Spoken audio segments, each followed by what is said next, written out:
اللہ کی لعنت بھیجیں۔ یہ تمام بیانات صحیح ہیں اور اللہ کے سوا کوئی معبود نہیں، اور بے شک اللہ غالب ہے، صاحب حکمت ہے۔ بس اگر یہ لوگ پھر جائیں تو اللہ مفسدوں کو خوب جانتا ہے۔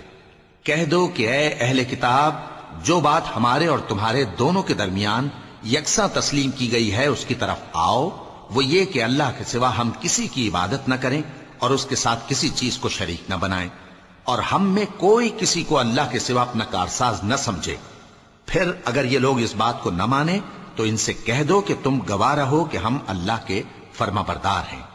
اے اہل کتاب، تم ابراہیم کے بارے میں کیوں جھگڑتے ہو؟ حالانکہ تورات اور انجیل ان کے بعد اتری ہیں اور وہ پہلے ہو چکے، تو کیا تم عقل نہیں رکھتے؟ دیکھو، ایسی بات میں تو تم نے جھگڑا کیا ہی تھا جس کا تمہیں کچھ علم تھا بھی، مگر ایسی بات میں کیوں جھگڑتے ہو جس کا تم کو کچھ بھی علم نہیں؟ اور اللہ جانتا ہے اور تم نہیں جانتے۔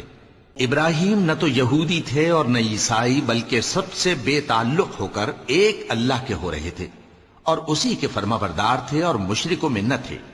ابراہیم سے زیادہ قرب رکھنے والے تو وہ لوگ ہیں جو ان کی پیروی کرتے رہے، اور یہ پیغمبر آخر الزماں صلی اللہ علیہ وآلہ وسلم اور وہ لوگ جو ایمان لائے ہیں، اور اللہ مومنوں کا کارساز ہے۔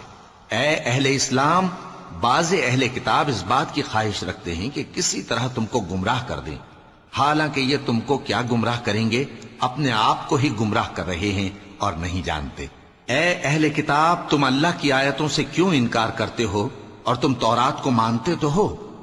اے اہل کتاب، تم سچ کو جھوٹ کے ساتھ خلط ملط کیوں کرتے ہو اور حق کو کیوں چھپاتے ہو جبکہ تم جانتے بھی ہو؟